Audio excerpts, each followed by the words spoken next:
Folks, thank you so much for tuning in today. I've got some items here behind the news that are mainly shock me. I'm sure they're going to shock you, but also might motivate us to make some good moves, either at home and around the world. Check in with what's happening. Unbelievable breakthrough here with Hamas. Some wild things happening relative to robots, one even checking in on a plane all on its own, and some of the economics that are going to affect you at the grocery store. Folks, stay tuned. Let's get into it right now. Iran, of course, we see the hostilities cranking up as Iran, as is being reported, its economy is actually, it's past being on the threshold of crashing. It has crashed. How long can the Islamist extremists hold on to power? How long can they keep killing their citizens in the streets who want to rebel? Keep in mind, the population of Iran is just over 90 million people, and the number of people who are registered with the with the Iranian Revolutionary Guard, they say that army is about 1 million. So you've got 1 in 10 that have firearms and that are quick to shoot anybody who is going to try and organize, whether it's a crowd or a mob or whatever. So it's a tough situation still. It will only end, I believe, either the U.S. and the Saudis have to surrender, and that would be a disaster. Of course, that would unleash China and other countries around the world to think about attacking anywhere, since the U.S. won't be standing up to Iran. They have to, the economy is probably going to have to completely collapse, and it'll have to get to the place where the soldiers themselves can no longer get paid. That throughout history has always been the determining factor of an empire coming down. If you can't pay your soldiers, they will turn on you. That has to be the goal. It's past now just trying to play footsies here. For the sake of peace in the world and stopping the nuclear proliferation of nations like Iran who want to obliterate other nations with nuclear power. They must be crushed. But a real breakthrough here. This is unheard of. Hamas has announced and has agreed, apparently, that they will disarm. This is stunning news. With pressure from the Trump administration, Hamas saying they will lay down their arms, they will allow for another government group to come forward and give the Palestinian people a different choice in terms of who to vote for, instead of a group of rabid, raping, pillaging rebels, which is what the Hamas army is. They've agreed to lay down arms. That is huge progress. Let's see if it can continue. The person really grabbing international news is Dr. Fauci, of course. We all knew him. He was the guy who headed up the program and all of the supposed preventative measures during COVID, and he's been on the hot seat in a congressional hearing. He's taken over 100 times. He's taken what's called the Fifth Amendment, where he says, I'm not going to answer that on grounds that might incriminate me. So he's virtually answering no questions. He wouldn't even answer basic questions like, what color is your tie? And this is causing a real problem, because what's come out is in his diaries. Now, when we say his diaries, and you hear this on the news, this isn't the diaries of an old guy reflecting late at night. These are professional records that he kept, that he was required to keep in his position all through. And it shows that, as people are saying, it shows that he has lied. The diaries are saying different things than what he is saying. So that's really caused a lot of heat and controversy. We'll see where that goes. Through this also, we're hearing from people in the media.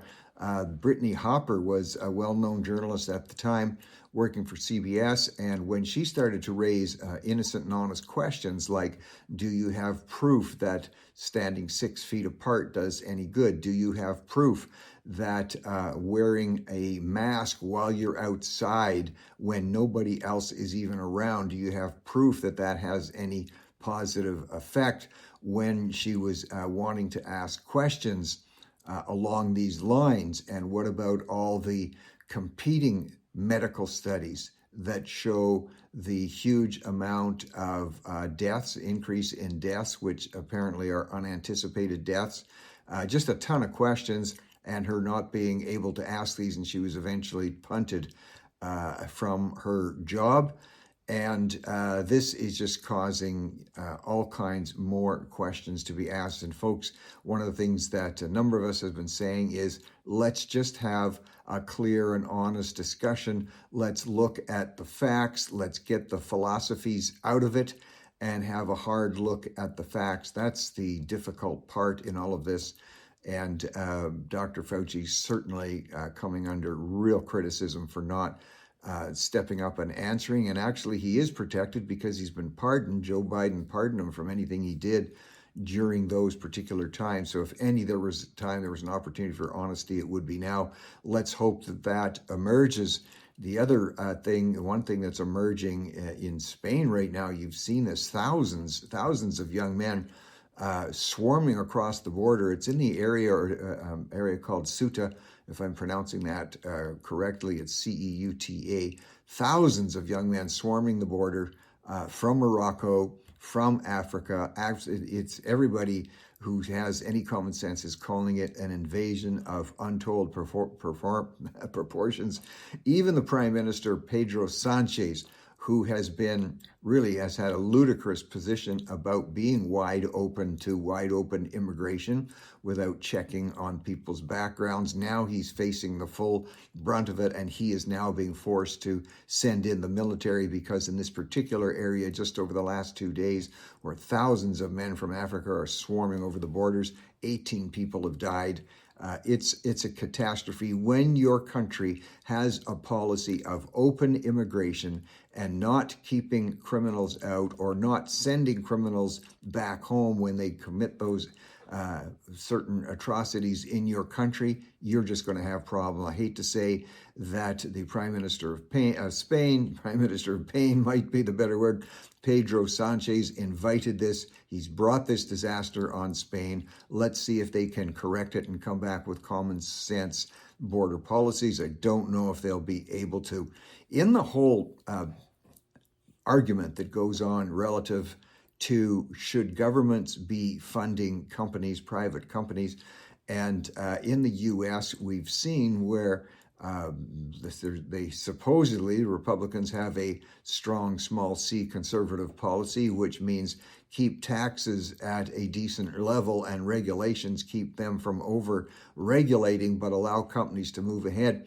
But now we have the Department of Commerce has announced they are committing $870 million in subsidies to 7 companies to accelerate the production of semiconductors because they feel they're falling behind China. Now, I've got some real difficulties with that. I was Minister of Finance for the province of Alberta after that province had subsidized many companies, went through an era, and that was one of the reasons that the economy and the financial system in Alberta was crashing in the late 80s and 90s. We got out of all of those arrangements and we let the private sector, properly regulated, not overly insanely regulated, move ahead, create jobs and create investment. So this has been a real eye-opener with this announcement.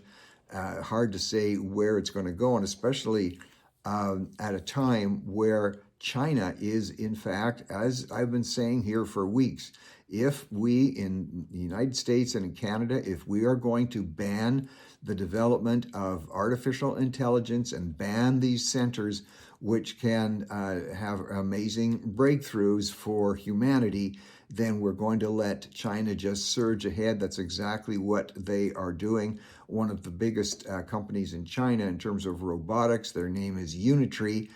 They just did a very public display in a giant concert hall showing hundreds of robots, humanoid robots doing absolutely amazing things and leaving the speculation wide open in terms of once you start producing thousands and thousands of robots that can act as soldiers or even smarter and quicker than soldiers, that gives you huge domination over any country you want to take on. And China is surging ahead in this area. China right now has, at least as far as we can count, 140 different companies that are invested in producing high-level, very advanced robotics. One of the reasons that many of them are doing this with a declining birth rate, older people need to be taken care of, and workers or healthcare workers because the population is shrinking, and so it is, as it is in Canada and the U.S. There's just not enough young people or middle-aged people growing into these jobs of healthcare workers and providing care for seniors. And so they're developing robots to do that, very effective robots to help seniors, and robots who won't complain when the seniors tell them to, clean the toilet or do other things. So this China is surging ahead on this. And if we're happy about that, then go ahead and keep on saying no to AI data centers and let China surge ahead. This is not a good situation. The fact that robots are being developed that can do amazing things, amazing announcement from Southwest Airlines, and now that announcement has been followed by a similar airline from United and one from Delta Airlines. And you may or may not have heard that a humanoid robot, successfully purchased a ticket to get on a plane and actually was admitted this happened at Southwest, purchased the ticket and did all the safety things. The robot was about 3.5 feet high, and Southwest had to say no to the robot. You can't do that. Now, the reason they're saying no is because, of course, there are batteries that are required, lithium batteries mainly, to drive the robots.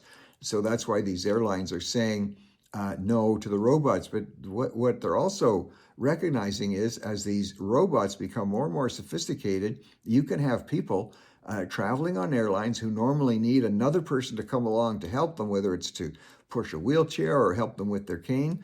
What about when you can have a robot that does the job more effectively even than a human would and is safer? And so these are the real life challenges. This isn't something of the future tomorrow. This is today. This is happening now. Couple that with a story in the Telegraph today about some of the artificial intelligence, the bots. These are the ones that are in cyberspace that we work with to get to do things.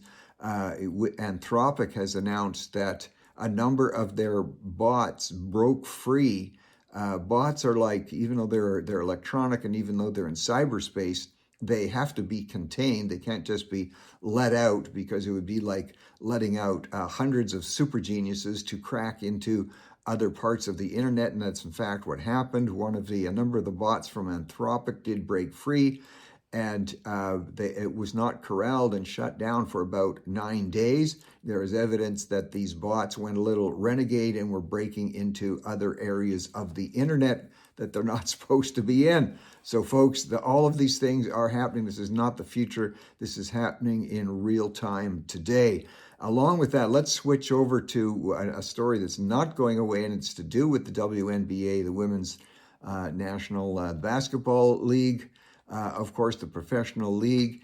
And we're seeing, as teams like the Indiana Fever, which have players like Sophie Cunningham, is emerging as a real leader, as somebody just who wants fairness in the sport. And she has spoken out saying there should not be biological males competing against girls and women, not be biological males being allowed to go into women's spaces. She totally respects the right of adults to make those choices themselves if they want to make those biological changes in themselves, but not to impose them on others.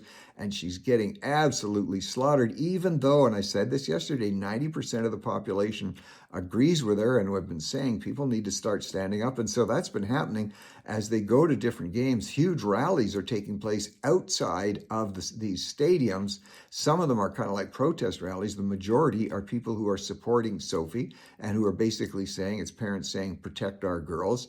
But there are opposing, very militant, very angry mobs on the LGBTQ side who don't seem to want equality. They want to overtake this. They want to be able to go into sports against women.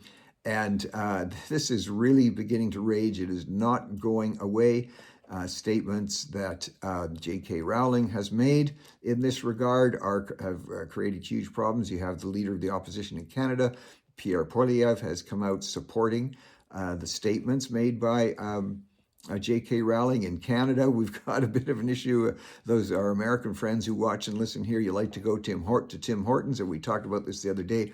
Tim Hortons is promoting the 25th anniversary, of course, of Harry Potter series with some fun little donuts. that reflect some of the characters in the series. That's getting the trans mob really mad.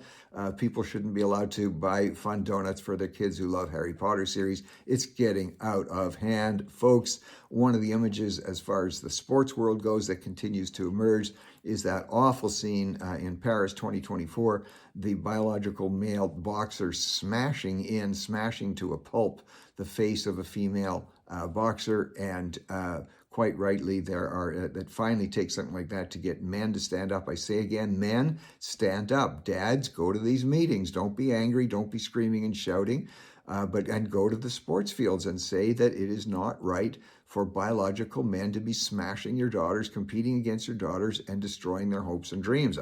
It just seems pretty obvious to me. It seems that is a bit on the rise. You're getting these rallies happen. Along with that, yesterday, the U.S. Supreme Court has announced that it is supporting two more states, state of Idaho and West Virginia, have had on their books the right to say no to biological men who want to compete against girls or go into women's shower rooms. And the Supreme Court in the United States says you have the right to make those kind of bans. We'll see what that's happening. Well, in the world of sports, on a slightly lighter area in the Commonwealth Games, which people sort of pay attention to, and those are good athletes there, and they're doing some amazing things. But the person who's really emerged is C.J. Miller. C.J. Miller is being called the mop dancer, and some people, first looking at the videos that were going viral, thought it was a new routine, these dance routines they do on the mat, because here was this guy, and he looked in good shape, and he had a mop, and he was doing twists and backflips, and he's actually part of the cleanup crew at the Commonwealth Games, and he's been doing while he's cleaning up and wiping up with the mop, he's doing it, and he's putting the videos are going out with him doing it to music while he's doing these amazing stunts. So C.J. Miller seems to be the name that's emerging from the Commonwealth Games, and he's not even one of the athletes. Pierre Poilievre, the leader of the Conservative Party in Canada, has made a statement relative to a very tragic, the closing of a tragic incident. We reported on this yesterday with a boy named Parker who went missing for almost 2 weeks in the Calgary area, and his body was found way down at the end of a long labyrinth of culverts.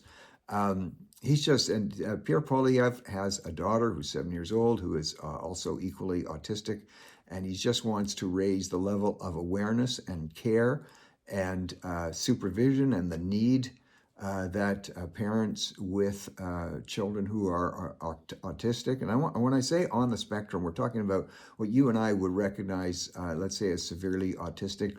It's come out now, so many people are coming forward and they seem to be fine, and they're just saying they are on the spectrum. Look, I'm not going to push back or get antagonistic about that, but it could be argued that all of us are on the spectrum. This began to happen when people were coming forward saying, well, we've all got mental health deficiencies. Well, that's true. I certainly have my moments of that.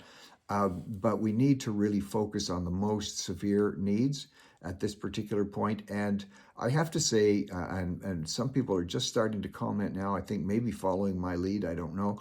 But the situation with Parker is so tragic and so heartbreaking, and our hearts go out to all of Parker's loved ones. There were some things that I hope, some questions that were raised that I hope are being answered, many questions. The daycare center where he supposedly was, did it have the proper locks in place? Did Parker leave the daycare center with somebody else? Was there another worker assigned to Parker at that particular time? Has that person been looked at? Why was there absolutely nothing in these days where there are thousands of cameras everywhere and there was nothing showing Parker wandering around and going up to 4 kilometers from his home and finding his way down to a group of culverts, and then being able to walk down into those culverts and go 300 to 400 meters or 300 to 400 yards? Are there protections in the culvert area? There's just so many questions that are not being answered. This case should not be ending. And I think it's fair to ask, why was the police, I've done some research, others have also, using chat and using Claude. It's very difficult to find another case, even over the last few years, where the police would give the first name and not the last name, especially when it's a child missing, and that information can be helpful, and that information can reduce confusion. I have many nieces and nephews and relatives in the Calgary area by the last name of Parker. So when I first heard about this incident, I began to wonder and to ask questions. And there's just a lot of unanswered questions here, folks, that for the sake of parents with children with autism like this, they need to be answered. And I hope they will be pursued. And good for Pierre Poilievre. I'm not saying he's the one raising these questions. He's just raising the issue. He's saying this is real. Parents with children who are severely autism need all the supports they can get. Parents, on a slightly different note, and I don't want to diminish what we just talked about, but putting on parties for your kids, I mean, that's always been a thing. My wife writes about it in her recently released book, which is called Grandma's Guide to Raising Kids, and people are starting to pick that book up. You can get it on Amazon or Westbow printers. And we always had parties for our kids. It was always fun, but it's really reaching, let's call it Olympic levels now. More and more parents going to very expensive extremes to put on parties for their kids. And they're fun and they're good. Big parties out at the museum where artists are teaching them how to paint, and the parties at home where they're bringing in not just one, but multiple, bouncy castles. And a survey is it was just done by one reporting agency of parents. 1/3 of parents are actually going into debt to be able to cover the cost of very elaborate parties for their kids. And a lot of this is being driven because once the parents do the parties and they take the videos, they're all out there on the internet, and it's almost virtue signaling, like saying, look how much I love my kids. This is how many thousands of dollars. And then you get Kim Kardashian in the act, which she has been. The pressure on parents to be able to match what other parents are doing for parties for the kids. And then, of course, that creates a pressure among the kids where kids are saying, Mommy, Daddy, why can't we have 3 bouncy castles in our backyard? Why can't we go to Disneyland with all our friends for my party? It's spinning out of control, so much so that in the United States, the U.S. Surgeon General has posted a warning, a mental health warning, not necessarily against parties, but against parents under pressure when they see all the lovely videos of other kids. Now, nothing wrong with that. I mean, we should be proud of our kids, and I'm glad to see that kids are being valued. But folks, relax a bit. Love your kids. Don't think you have to outbid your neighbors all the time. It's becoming a real problem as people reflect on what their neighbors are doing. Well, I tell you what, talk about reflecting. There is a company in the U.S. called Reflect Orbital. They have just gained approval from the FCC. This is the agency that really legalizes or not what you can fire into space. And they have developed a ability to have a giant reflector in space that can reflect at will wherever they want to point it, reflect sunlight back down on Earth onto a small area. The area is small as a house or as large as maybe a farmer's field. It's a very sophisticated, gigantic development. They've got approval to launch this and to do more work on that. But the approval also says that particular company can launch up to 50,000 more satellites, reflect orbital satellites that can be reflecting the sun back to Earth. Folks, there's a lot going on in this world that we need to be watching very carefully. In the world of entertainment, if your kids follow, or maybe if you as Gen Z or millennial follow the K-pop group BTS, they're huge. They're just gigantic followers. They're a little bit upset because in the Grammys, now there's a special category created just for Asian music. And the feeling is that they don't want to be pigeonholed just as Asian because they go around the world. They're popular everywhere. I think maybe they have a point there. They don't want to be seen. They don't want Asian to be seen just as some special category. And so they're looking for, they've banned it. They said they're going to boycott the Grammys. So here they are, one of the most popular groups in the world. Maybe that'll make the Grammys smarten up. We'll see. On a bit of a somber note, we now have a report for those of you who are climbing enthusiasts, and many of our friends from the U.S. and also from around the world climb the Rocky Mountains. In Canada, especially in the summertime, but also in the winter. A 3rd climber has now died. This climber was at Marvell Peak. There was also one earlier at Mount Temple and one at Mount Bryant. Tragic deaths. This latest one was a woman who fell and died. Here's what I'm concerned about. Obviously, everybody's safety. Please be careful. Please don't overestimate your skills in this. But I'm also a little wary of government regulators. We don't want a ban on climbing. We don't want all kinds of tests and outrageous restrictions on people who want to climb, because actually when you look right at it, there are thousands of people climbing in those mountains every summer, thousands. And one or two dying is, of course, a tragedy, but beware of government regulators. Anytime you give a regulator a hammer, everything looks like a nail. So let's use common sense on all sides on this particular aspect. Premier Smith, we're talking about Alberta now, where most of these mountains are, some in British Columbia, is under pressure relative to something in Canada called the Equalization Program. And for our American friends, that's a program was put in by Prime Minister Senior Trudeau years ago, and it forces provinces to send money to other provinces that aren't doing well and can't raise taxes in the same manner. They don't have the same tax base. Folks, this whole thing needs to be looked at, because, and I've said this before, when I was Minister of Finance, as were others before me in Alberta, we were actually sending money to provinces that were practicing economic policies that were built on socialism. Economic policies built on socialism will always reduce your prosperity, will always reduce investment, will cripple a province.